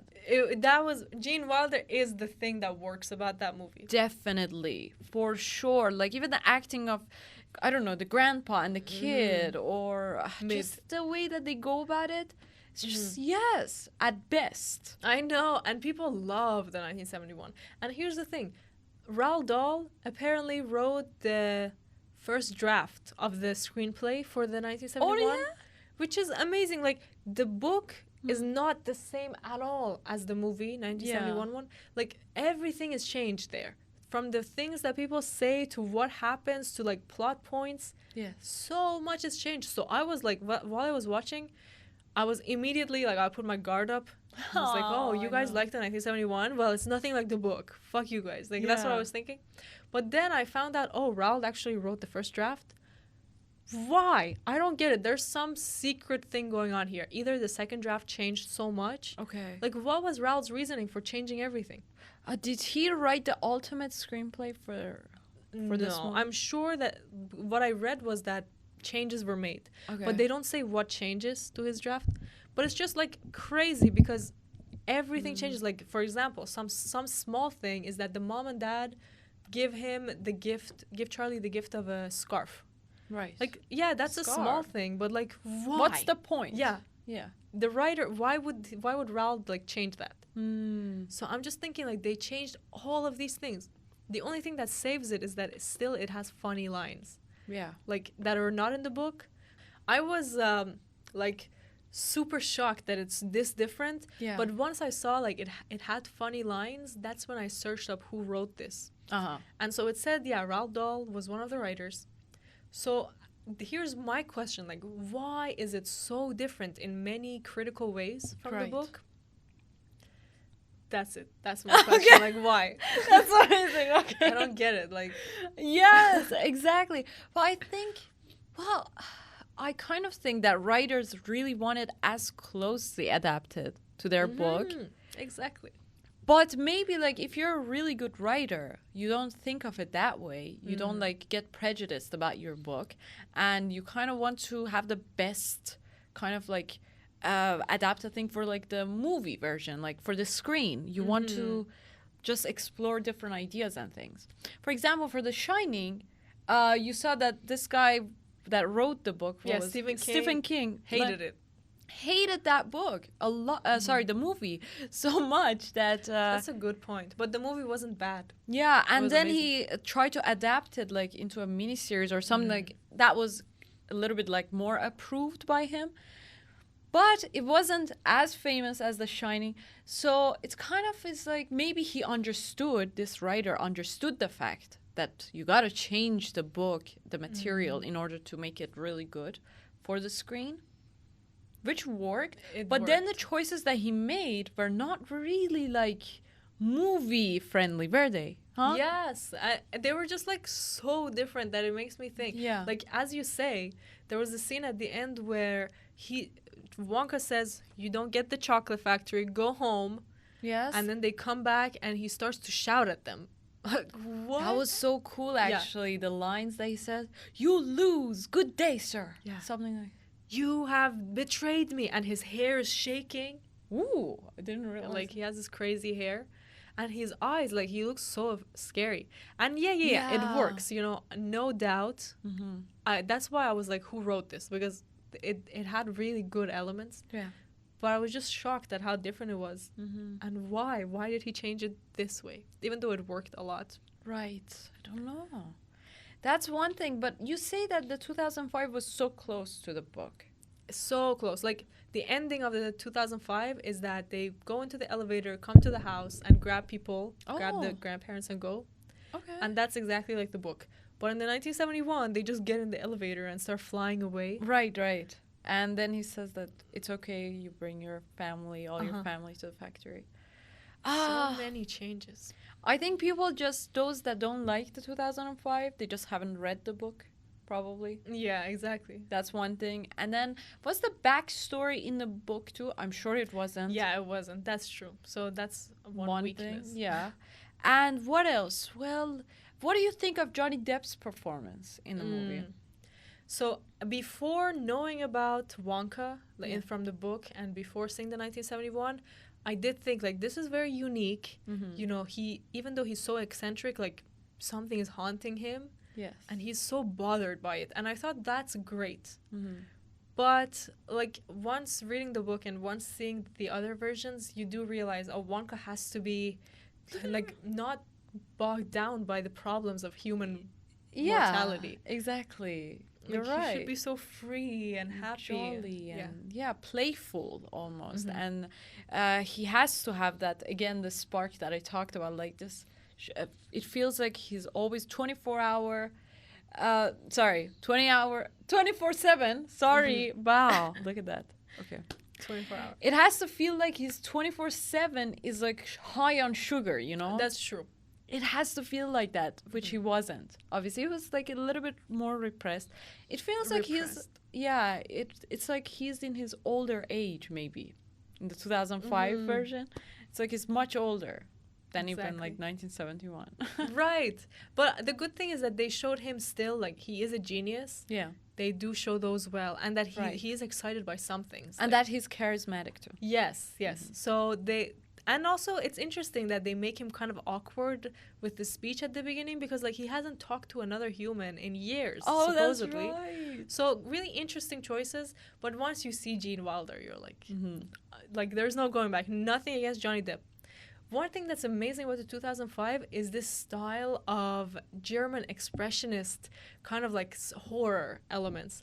So German expressionism is this time in the 1920s where these movies were coming out of Germany that were so innovative that like the US, UK, everywhere, people are just like, give us more. And there are these horror films where the characters are really caricatured. So makeup is like so intense, like they have white faces, just like Willy Wonka. Right. Or they are like really fat and crooked noses and really crazy costumes. So very similar to this. And the houses are always like really rectangular, triangular, crooked. Just like this one. Exactly. Charlie's house was definitely like that. Right? I know, it was like barely holding up. Yeah. So all these, and it's like very light and dark, which was also this movie. Yeah. Those styles make the German expressionist movements, which is like you express the emotions of the story through the set design. That's right. So like if they're poor, you express it by showing the house is about to crash down. And Tim Burton, the director of the 2005 one, he loves that time period. Like most of his movies are based on this time period. Even like you're thinking the bride, you know, the Dead Bride one. Yes. It's so He this made style. that? Yes, yes. Oh God. Wow. And he also produced The Nightmare Before Christmas. I haven't seen that. Oh, I'm sure you have. It's the Maybe. little skeleton, the song. Like, this is Halloween. This Oh is yes, Halloween. yes, yes. Yeah, yeah. Oh God, this guy is so good. Yeah, yeah, yeah. And he played a lot apparently with these like animation kind of styles or like stop motion, right? Right. Well, he wasn't the director of this, Oh, but he was yeah? the producer Okay. of that one. Still, he likes it so much. I'm sure. Yeah, exactly. So those elements I loved, and Johnny Depp's performance, like, again, once you see the other two, like, I think, Right. even Timothy wins over Johnny. Oh, Just because Wonka has to be so positive I and know, open. you're right, definitely, yes. What did you think about the 2005? So the thing is that I'm a little biased because I grew up with the 2005 version. I loved it so much, and I watched it over and over every holiday or everywhere that was like played on TV. Exactly. So it was like one of my favorites, and what I like a lot about it is Charlie's like reservedness and his like modesty. Whereas like in 1971 he kind of like is a victim. He is one of the kids that drinks and like Yeah, exactly. like goes about defying Willy Wonka. But in this version he's just such a good boy, you know? Yeah. He's just so modest, and you love that a lot about him. Even though, like, in reality, you kind of want the kid to be a little bit more lively and experience things. But for this story, which says that spoiled kids get this result, and good kids get this kind of result, I think it worked really well. So Charlie, I loved him. This other one, Johnny Depp's performance is so good. I mean, not comparing him with the other Wonkas. I really like his like over the top thing and his interpretation of the idea, which is very unique. You know, as you say, like Wonka is just this idea, this thing, and he took that and kind of made it his own. He made like a Right. signature. That's true. As he does with every other thing. Like he's really good at acting these like over the top kind of characters. And especially to think that this movie was a little bit dark, you know. It worked good. Like you couldn't have had Gene Wilder play that like this movie, Right. you know? He should have been a little scary and freaky. Exactly. And even like his clothes were a little bit darker. Like everything was so dark around him. But I would say that in this 2005, everything was a little bit like unexplained. Like, for example, everything was magical, it felt like. Whereas in the other ones, you could kind of explain it with magic. You would say that, okay, this guy just is tricking people with illusions and stuff. And everything actually does make sense. For example, the chocolate river, it makes sense. Or the edibles. they make sense. Whereas in 2005, it felt like it was totally like Right, something exactly. fantasy, you know? You're right, because I was judging the 1971. Right. I was like, oh, the chocolate looks fake. But at least it looks like a real factory this guy built. Exactly. Yeah, but yes. 2005 looked like heaven. What? That's How right. does it look so good? That's so true. And even like in the Wonka movie that we saw, it kind of feels like, even though, yeah, the flying chocolates, maybe those not, but everything else kind of feels like it's a magic trick. And it all makes sense. It all makes sense. And you could do something like that if you're a magician, maybe. Like you're a trickster. So, but the 2005 had this like unexplainable logics and stuff like that. Yeah, and all the Oompa Loompas were one person. That was kind of weird. Oh. Remember, like, their faces are all the same. Oh, that's They had not this good. weird dance. Yeah, they looked so different than the other ones. But the cool thing is, so when Roald Dahl was writing it, like, I think he was very inspired by these tribes that are like living on islands, Yeah? right? And that like this white man goes to and like trades with and like takes Okay. them. So really like kind of racist stuff. At least the 2005 version has like this Kenyan actor playing it to actually like lean into the fact that, oh, he did go to this indigenous island and kind of made a deal with these people. In 2005. Yeah, yeah, no, like actually, they lean into I that. think in 2005, again, we go back to the idea of the fact that it's just so fantasy-like. So you say that everybody's face was the same. I don't remember right now. But if that was the case, then it's like, it's totally fantasy. Whereas the 1971, you see it and you're like, okay, these are just dwarf people, you know? Isn't that worse?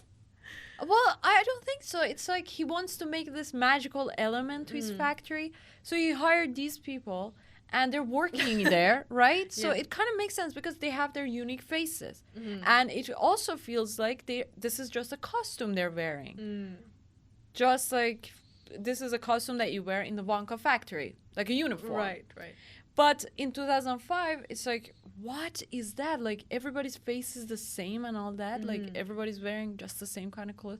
It's like, it's totally, I don't know, magical, like fantasy, something from another world, heavenly. That's interesting because in the 1971, they have orange faces and Yeah. green hair. So isn't that even more magical? And I think it's just paint or something that they put on, like, as a costume, maybe.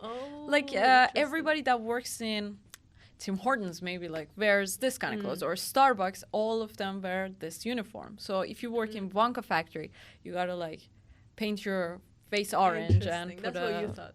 green wig. Yeah. That's cool. I enjoy that. Yeah, I idea. think when I watched 1971, I realized, oh, okay, everything makes much more sense. But 2005, I was like, Yeah, how? what's going on? Yeah, like why did you make a deal with this tribe? Why did they come over? Like I know you're saying they like chocolate and everything, Right. but But felt one suspicious. thing fundamentally wrong with the Wonka movie is the fact, yeah. is that Willy Wonka is not supposed to have a backstory. He's not, because that kind of like just gets rid of the whole idea. Willy Wonka should be anonymous, or like not anonymous, but like totally ambiguous. He should be this idea. Whereas if you see him and his past, actually, the magic goes away. That's exactly true. I agree Yeah. with you. And that's why I think it's good that they didn't lean too much into his backstory though. Like all we know about his past is that he lived with his mom, Yeah. that like he loves his mom. And he's a chocolate maker because of his mom. Right. Like that's kind of all we know. The rest is just he comes to town and he wants to build a chocolate factory and he's like imprisoned, so he has to make friends with these guys Yeah. and he helps these guys in the way. You know, so it's like we don't learn too much about him other than Yeah. the fact that he's trying to build this factory. That's true. Isn't that a good idea? It is. I kind of wanted to, see also how he built the factory as well. That would have been so good. And see like the Oompa Loompas and all that come Right. to the factory. That would have been also kind of cool. Whereas, Maybe like, they're trying to build a part 2. What do you think? Is that I possible? don't think so. Wow. They have to see the response. It just Exactly. came out today. So in Canada. I don't know about US. Fucking Timothee Chalamet was in Toronto. What? 2 days ago. How did we not know about this? And he was in Yorkdale Mall. So it's like so close to us, but we didn't know that. Exactly. It's like we live under a rock. Like, in the grand scale of things, it's like he was right beside us, you know? Right. Like if you pull right back on under the our map. nose and then. Yes. Whoa. And to think, like, we go to the mall sometimes. Why didn't we decide to go on Wednesday? It's crazy. Oh, God, I know. Oh, God. All day I was at the library. I wasn't even doing anything. Like, we could have gone. It was like yesterday that I told you. It was like the day before that he came there. So at least you saw it at that time. I saw the yes, 5 I hours saw late. it exactly the day that he was there. Like a few hours ago, he was in the mall and I saw that. Oh, you could have like ran. Maybe he was still there. What? Oh God, no. Oh, wow. But No, imagine, I'm not that obsessed about him. yeah, but like he was right there, you know, and I found out like 12 hours later, and I'm still searching like where's this man on Google, like where are you? But I think he was already in LA. The moment I saw it, I tagged your name in the comments. Like my I have no notifications. yeah. mistake. Oh, for TikTok you don't have that? Okay, yeah. And I Damn. said, like, what? We gotta go. Oh, I would have picked you up and we could have gone. No but way, did really. not see it. Oh. But it's okay. you Yeah, know. he's gonna He be did a great invited on job. our podcast anyway, so we're not worried. Exactly.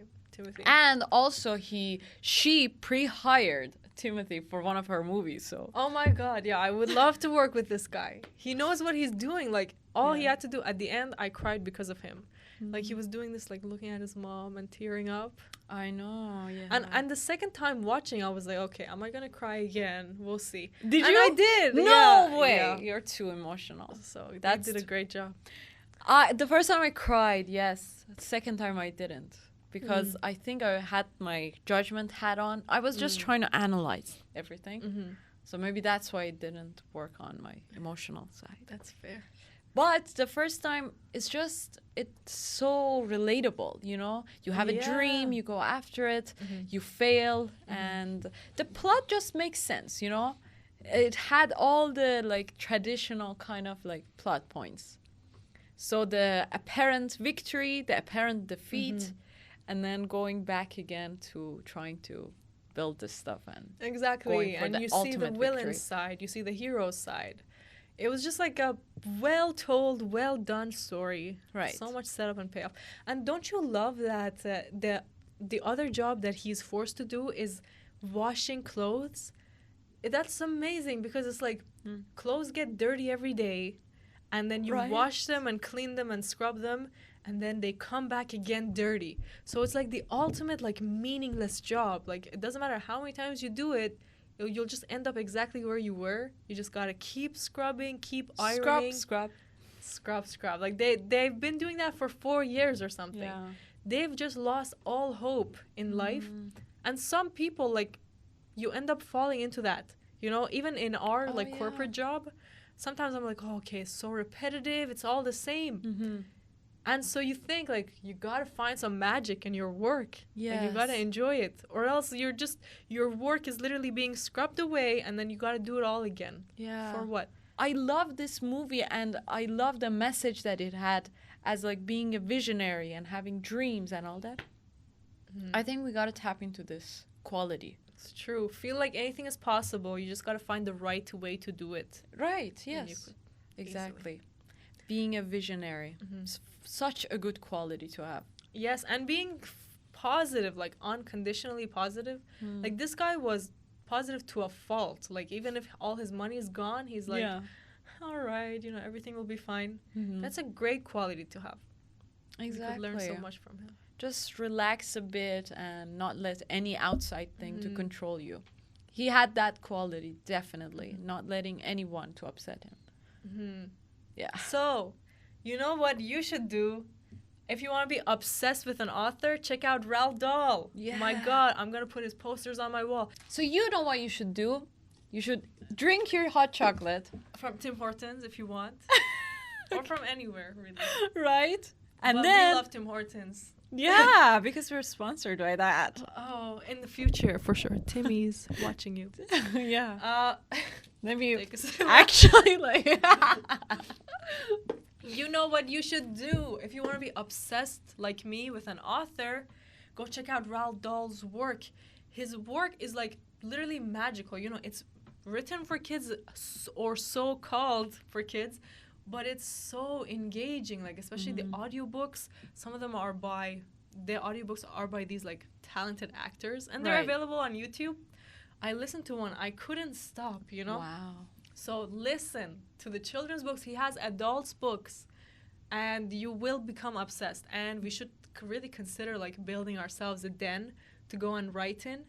So let's learn more from Roald Dahl. Yeah. And let's also watch Wonka in the theater. Yes. I'm highly like, recommend it. Considering, maybe another Tuesday I'll go again. Because like the music is so enticing and the story moves fast. So exciting. And you gotta watch it in a theater. I recommend watching it there because, as you say, music is so good. It's a vibe, you know. You just gotta dance around. It's a drug. Kind of like it's a drug. Like literally, when you you get walk high. out, here, if you have a goal, you're like, I want to get this thing done, you know, and so you're like, I wish I could take this drug to help me. Go watch the movie. As soon as you come out, you'll feel like you've taken a drug. That's right. Yeah, exactly. So, and you could be healthy still, overall, like pretty healthy, and you'll learn so many lessons. Like, I feel like a better person having watched this movie. Not to mention, I laughed so much. That's right. And I think it will kind of like has the potential to become a classic. So you will regret it if you don't watch it right now in theaters and then years later you're like, I missed that out. Yeah. Like, especially if you're going to watch and you haven't watched yet, do a bit of research on Roald Dahl. That's right. Because the movie is so much his story intertwined with the Charlie story. So if you have that backstory in your mind, you will like love it a billion times more. That's right. Yes. So check that out. And if you haven't already, check the classic ones, 1971, 2005. The book, yes. And check out the author. I'm going to do that now. Literally. And then if you get the poster, we're going to put it up here too. I will. Yeah. Just to know these authors and how they come up with these ideas. It's so good to get into their world. Exactly. Like the author has this story called The Landlady. I did mention it to you. It's like this woman who's on the surface so kind. Right. And she invites these like young men to her hotel. Wow. 17-year-old, 18-year-old. Oh, just like this landlady in Wonka movie. Yes, wow. exactly. And she's so amazingly like wonderful, kind. And as they talk more, though, you realize that the people that she's mentioning, like only 4 other people have been in this hotel, and no one has seen them ever again. And there's so many taxidermy animals in the hotel, and the hotel is cheap, like really cheap. And by the end of the story, you find out, she's a murderer. She's been taking these men, and you never find out what happens to the boy. Oh my God, that's so intriguing. Yes, I know. And you imagine you could just go find this book, this short story, and read it and be so inspired to write your own stories. Oh God, that's good. Now I want to Roald read that Dahl. one. Check out Roald Dahl stories. Yes. And we will see you on another Halloween. That's not Halloween anymore. We will see you on another Christmas movie episode. So yes, we have so many Christmas episodes coming up. 2. Exactly. To be specific, Yeah, 2. God, it's a wonderful life. What a story. What a life-changing story. Right? And Die Hard. Oh God. Funny. Wow. Look at action. I can't even believe it because I thought like Wonka, the experience we had yesterday, was the ultimate Christmas Exactly. feeling. But we got 2 more for you. And we also have no Christmas worries. Carol that is going to come up, as well as Elf that we posted. So go check it out. Exactly. Oh, so exciting. So Christmas many- Carol, it's not even out. We recorded it, but it's not Yeah, out. So prepare it's gonna come yourself. out. Yes. So fun. Thank you so much for watching this episode. And go check Thank out you. Wonka and give us your comments on what you think about it. Whether you Check like it or out. not. What do you think of Timothy and his Wonka Exactly. and all that? Don't judge it. What do you think of Hugh Grant as the Oompa Loompa? Yes. He's fantastic. Very wonderful. Funny. So watch it and come here and watch this. And we'll see you on the next one. Bye. Thank Take you, care. pals.